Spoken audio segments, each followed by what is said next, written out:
welcome to the I Rock Knits podcast. My name is Cori Eichelberger, and today I have with me Angie of the Yarn Cabin in Bemidji, Minnesota.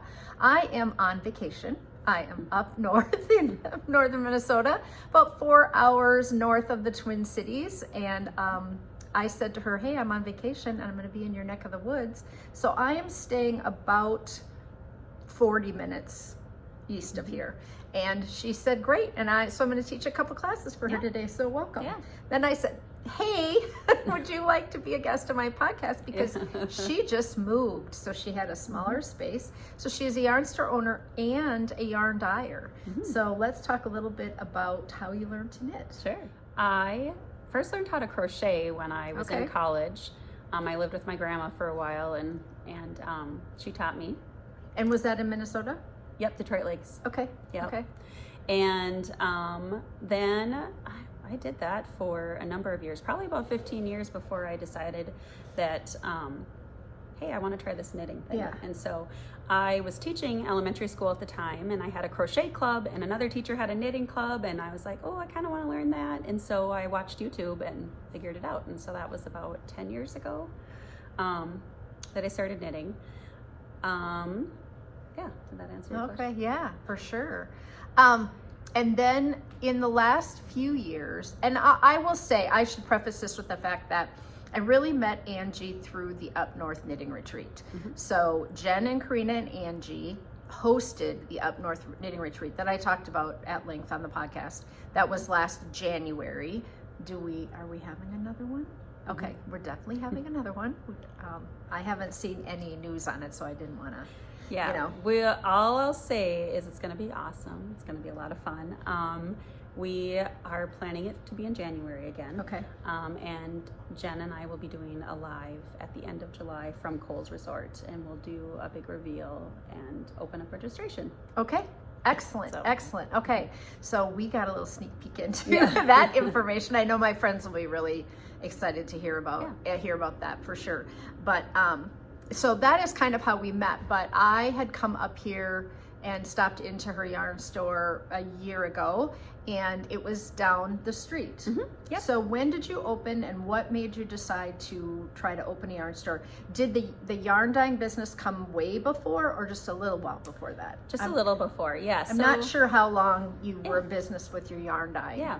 So about 2 years now I've been dyeing. So at the time I just had a small selection of yarn at another shop.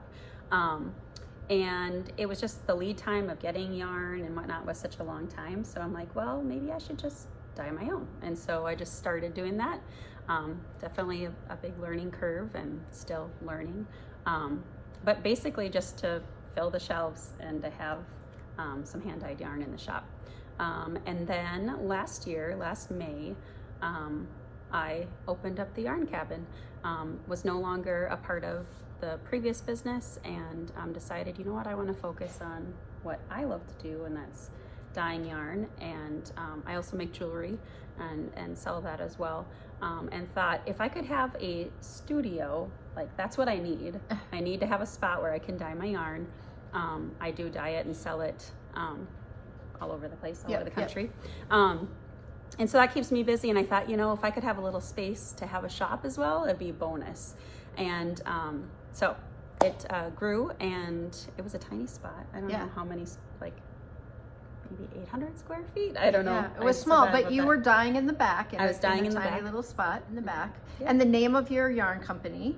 Pearls and Pines. Pearls and Pines. So, and you have a website that people can visit and go look. I just did a whole tour of the shop while you were gone, and videoed. So I will be putting that in. I filmed a bunch of your beautiful yarns, and so that will be in there as well. So you were in the other space for a year? Yeah, not even. So I moved in there May of 24.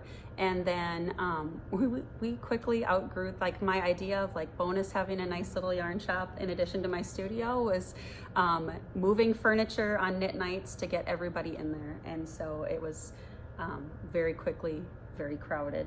And could tell. Did right away. you have knit nights at somewhere else for a while? We did. Well, a few years ago, I started knit nights just once a month, and I didn't have a yarn shop. I just wanted to find. I'm fairly new to Bemidji. I moved here about 6 years ago. Oh, okay. And so at the time, I just wanted to meet other knitters, and so I just put out on Facebook, "Hey, if you want to get together." And so we met at Bridget's, and had supper and a drink, and we knit together and laughed a lot, and it just kind of, that's how I met Jen and Karina. Oh, okay. Okay. And a lot of people that now come to the Yarn Cabin are good friends of mine. So. Yeah, and so your knit nights are pretty popular. You pack them in, because when I did the video of the shop, you have a lot of seated space in this shop. Yeah. Compared to other shops that have a lot of yarn, even in a small shop, a lot of yarn and very little seated space. Like I sometimes have to teach like between aisles of yarn, right? Because you're talking about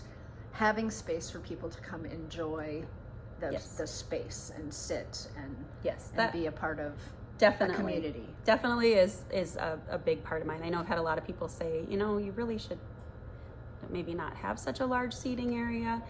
You could have a lot more retail space, and that just would take away from what the sense of community. And so it does come at the cost of having less space to show yarn, but this is what's really important to me. But in this space, you could shelve higher. You could move into having samples up high and on a pulley. But I mean, you honestly, you could put in a library ladder. There's a lot of yeah. You could have all your storage up there, whatever. I mean, there's a lot of space. A lot of opportunity. There's if I need it. As you grow. Yes. Because you probably will. Yeah. So are you as busy in the summer with people? Are your customers that come to Knit Night year-round people, or are they more summer and then come up to the cabin for the summer and go away? Nope, it's year-round people. Okay. Yeah. Yeah. We have actually a lot of college kids. We have BSU here in town, and so Bemidji State University for people who I have don't people know. from from all over. Sure. So and one of the young gals started a fiber arts club at BSU and was really excited about it, and brought some friends along, and so all ages, college, all the way to past retirement. And so it's a really eclectic group of people, and it's a lot of fun. We laugh a lot, and it's a really good time. And so that sense of community, and like just having a place to be, maybe not even on knit night. Like I have this same college student will come in and study, and she just wants to be in like a chill space, and she's like, in her words, she likes the vibe in here. Yeah. So, that's neat. So she'll come in and hang out and do her homework or study for a test. And that's just really what I love, that people feel like they can come in and just like they're coming over to a friend's house. I've had people say that, and that's my goal. And so again, if it does take away a little, I maybe can't display as much yarn, that's kind of bonus for me. I mean, obviously I want to sell yarn, right? I want to have options for people, but at the end of the day, what's most important to me is having a space where I can dye and do my online business, and then just having this space, community space, because it has been really, really powerful, really good.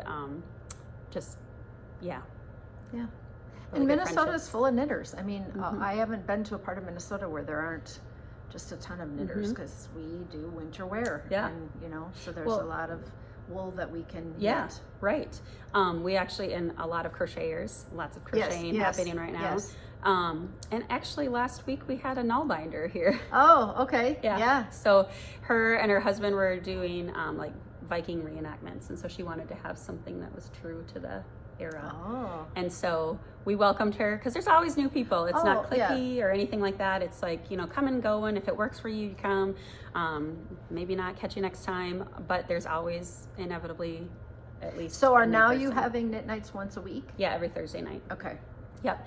And so we actually started having it from 6 to 8, and people were coming earlier and earlier to get a seat because the other space was so small. And so then we were like, okay, I guess it starts at 4. So then we had some teachers that wanted to come right after school, not go home. Yeah.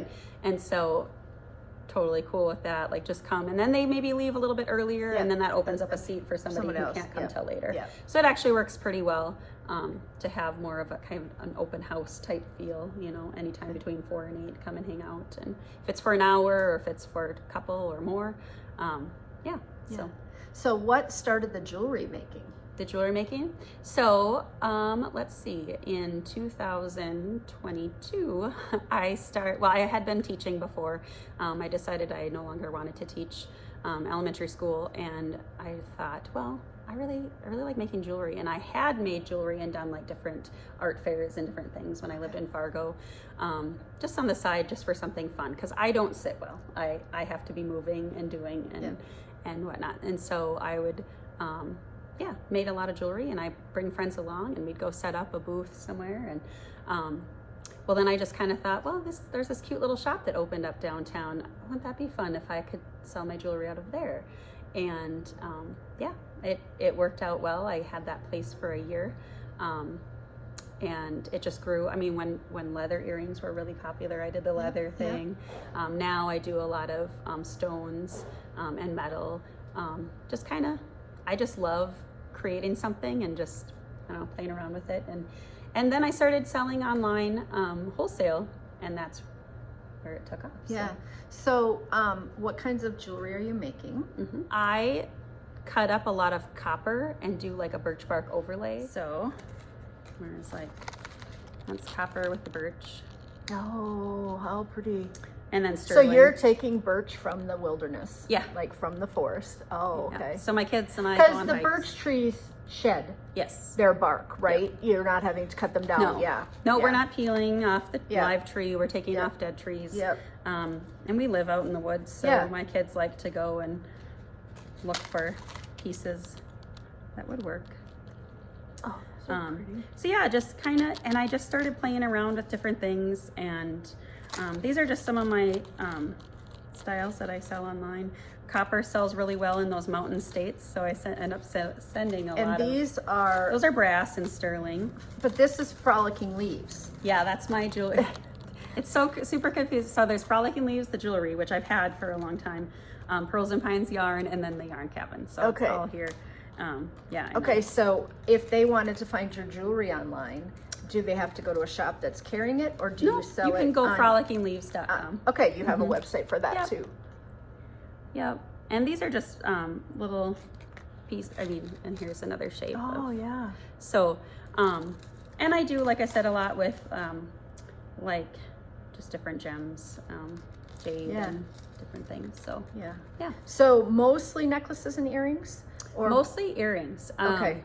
I myself am a bracelet and ring person, but earrings are where it's at online. Yeah. So yeah. And that's, They're lovely. thank you. I mean, really, really pretty. Thanks. So And what's the price point of your jewelry? What does it run between? Like $10 to $20, or $20 to $50, or $50 to $100? Like, where are we at? yeah, I'd say right like 14, I think, is where it starts, and I'd say under 50. Okay. Mhm. Okay. Nice. Good to know. Yep. Yeah. And this stuff, yeah, is sterling, copper, brass.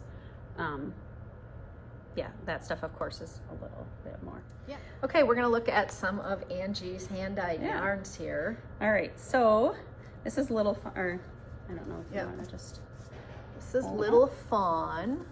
I'll hold it this way so we can really see. I love your speckles. I think your Thanks. speckles are stunning. This one is confetti. And you dye on how many bases?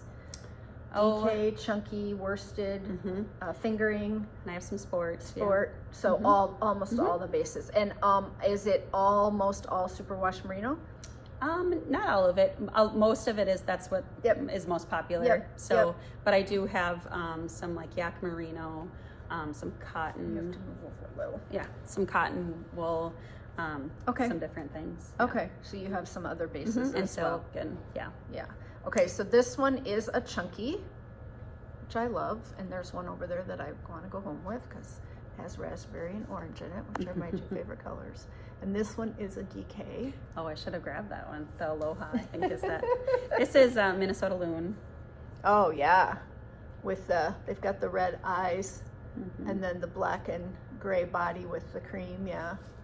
If you don't know what a Minnesota common loon looks like, maybe I'll try to put a picture in of one because that's really close. Crappie. Oh, that's named after a fish.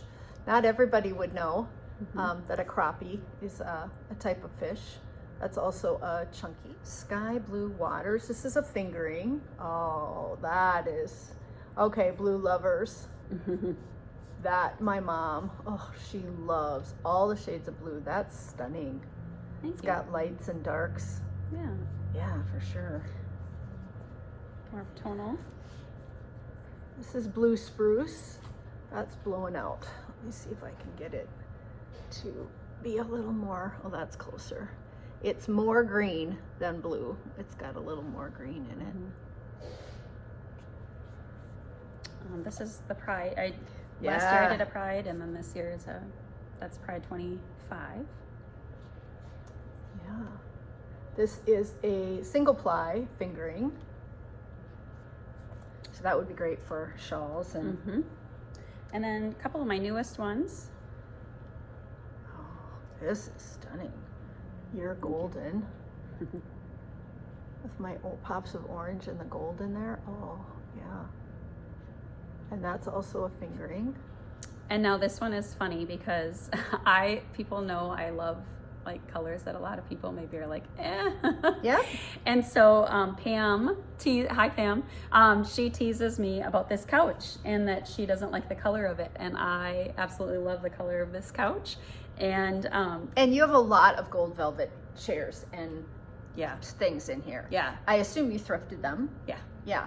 So you have 1, 2, 3, 4 kind of gold velvet chairs and then this gold velvet couch. Yeah. So I had one of them in my house and my husband was glad I came to live here. This isn't bad for the color of it too. It's close, but Yeah, that, and it wasn't meant to be exactly, No. but she teases me about this.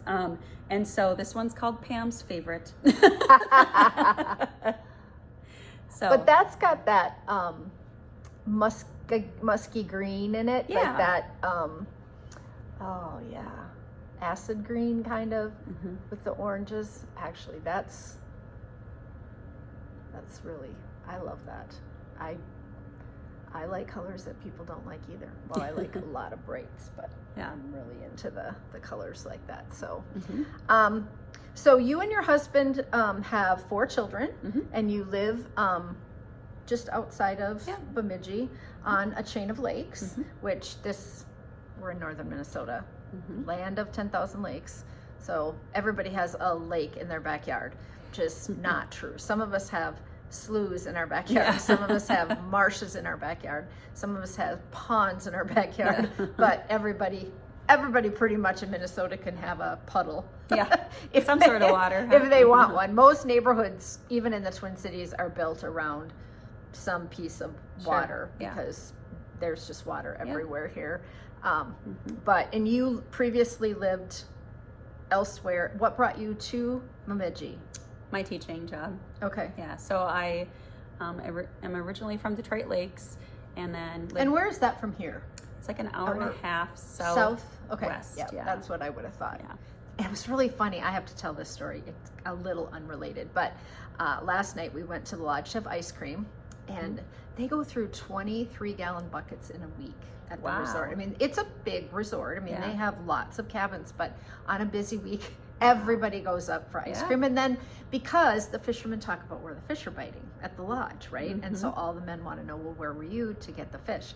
So we went up to the lodge last night. It has been raining for days, but Paige, who is one of the owners of the lodge, came out and she said, I had a man call to check on renting a cabin because his wife watches your podcast Oh, really? and said that this was a great fishing lake, Oh, and that's he's a fun. fisherman, and they want to come up because she watches your blog. And I was like, oh my That's gosh, super fun. someone's coming up to Bemidji, and we go into Walker or Grand Rapids. Our friends, she grew up in Grand Rapids, so that's who's up here with us this week.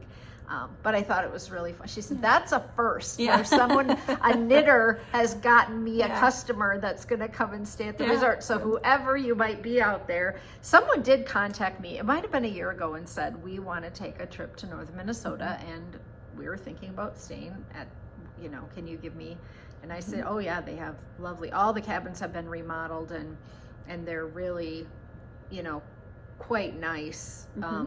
I wouldn't, they are not rustic in any way, shape, or form. And then they have the lodge that has a pool table and it's got some pinball machine and some stuff for the kids on rainy days, and a TV in the lodge with lots of movies to watch and a fireplace and things like that. And then they have this, and so you can buy, they have really good, I don't know what the brand is, frozen pizza, the thicker crust in the lodge, and they'll put it in one of those old pizza oven, which makes better really pizza than so you can get that. And they have a little tiny groceries corner where if you forgot something, you can get that kind of thing, and a lot of merchandise. They have a lot of t-shirts and sweatshirts and all that kind of stuff, and they sell some pop and some beer and some milk and just because people forget stuff. And it is 40, right. Yeah. Well, I mean, you could go to Cass, which maybe is 20 minutes. There's that little grocery store right on the corner in Cass, you know. But most of the time, if you had to do a bigger shop, you'd have to go to Bemidji or Grand Rapids. Yeah. You'd go that way. I don't know. My daughter was at church camp. She was a counselor, and they would always go to Walker. So we ended up going to Walker because they had that Mexican restaurant for so long, and we love Mexican food. So we kind of got used to going into Walker because of Reed's. Oh yeah. Because if you're up here for the weekend and your husband runs out of bait or fishing tackle or clothing, like he needed a new rain jacket, Reed's is the place to go. It's a giant sporting goods store. I mean, giant. Cute clothes. I like to go for the clothes. Yes. No, they have nice women's clothes. Like you wouldn't think you could go, well, you could buy tennis shoes, but higher end, right? Like it's upscale. It's not like, I don't know. Upscale outdoorsy. Yes. Yeah. Right. Like tennis dresses and swimsuits, but we're not talking discount Kmart, Walmart, Target clothing. They're nicer. It's more expensive than that. It's really, and it's big. Yeah. Like the women's clothing section. They have quite I was just there last week. And you can find all kinds of, like my husband, one summer we came up and his sandals broke. So we went in and bought him, but they have Chacos and all the different things. So I guess we have ended up spending more time in Walker than Bemidji or Grand Rapids, just because my daughter was up here for so many summers, and we'd meet her there because she was just south of there. Sure. And so and it's just, there's so many fun little shops in Walker. There are, although since COVID it's gotten less. Some of them have closed, but I love the women's clothing store on the corner. Oh, I bought an outfit there over Memorial Day in about 5 minutes flat. I was like in and out of there. They were getting ready to close, and I walked in and I just fell in love with this pants and little vest, and my daughter was with me. And then at the checkout, I'm like, well, give me that darling sweatshirt too. Yeah. It's like, didn't even take the time, but so there are areas, like if somebody wanted to come to this plate, to this part of the country. Oh, I also wanted to talk about the Paul Bunyan thing and the ox, because that is historically really a part of this area. Is it because the lore comes right from Bemidji, or did Bemidji kind of adopt that folklore? Do you know? I don't really know.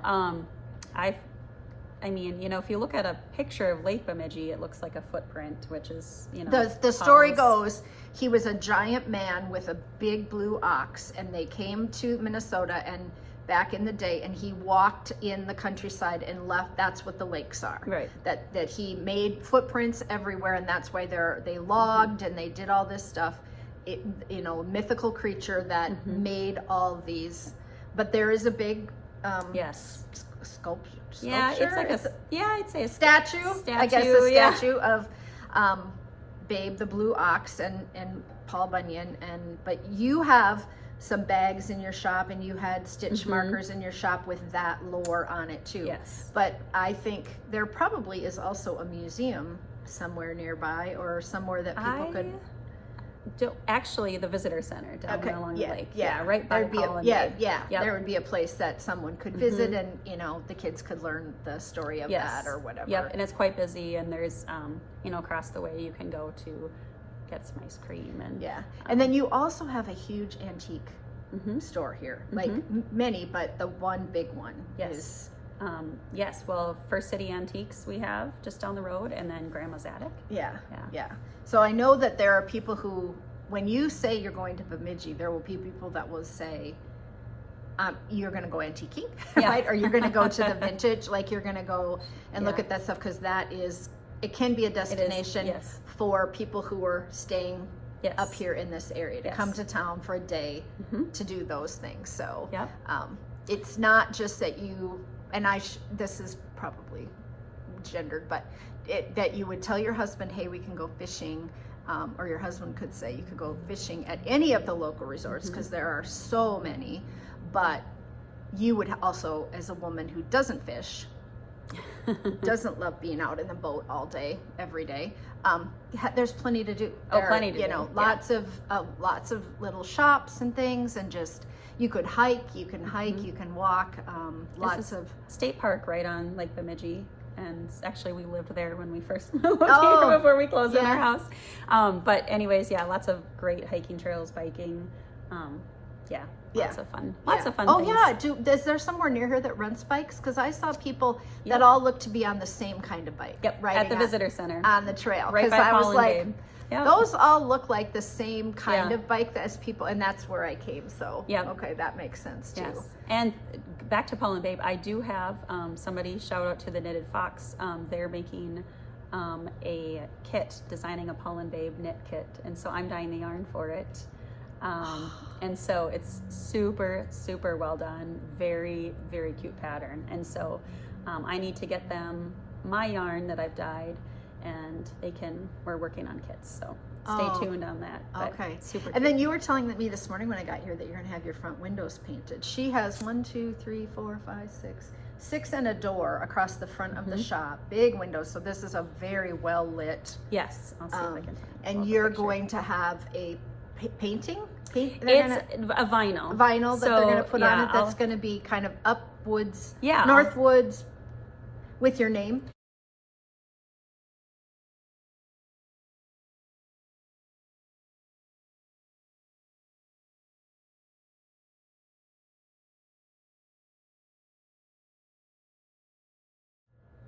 That is amazing. Isn't that cool? I know. I am not so patiently waiting for it to be here, and it's supposed to be here any day, so I'm just like constantly waiting. And then does he come and install it, or do you have to? Somebody that he works with, yes, will come and do it. So he did the design after I told him what I wanted. This is what he came up with, and so super cool, super excited about it. Talk about an art installation. That is really. That'll be so visual from the street too, so pretty. I think it'll be even more attention grabbing than just a sign, like a little sign above the top. It'll be the whole thing, and if people want to take pictures by it. Yes. That's what I'm thinking too, that everyone would take a picture by it. So that's really cool. Well, I want to thank you for your time. We just have a half an hour here before people are going to be running in. Her shop is closed on Mondays and Tuesdays. Yes. So you're open Wednesday through Sunday or Saturday. And so she is closed today, but we're opening to have these classes because we're gonna fill some people in the shop, and then that way I'm making her work on her day off. Actually, I'm here on Tuesdays anyways, because that's when I get to do some dyeing and stuff. Okay. So anyways, thank you. I appreciate it. And you guys check out the Yarn Cabin if you come to northern Minnesota, but go check out both her businesses, Pearls and Pines and Frolicking Leaves. Okay. All right. Thanks. All right. Yep. Good morning, friends. I am locked in a yarn store all by myself. How many of us can say that? It's kind of interesting to be not in your own yarn store. I will turn you all around. So here I sit, knitting away in just a beautifully quiet, happy place, right? She's got a little kitchen here, and she has a little dye studio over there, and then she's got seating over there.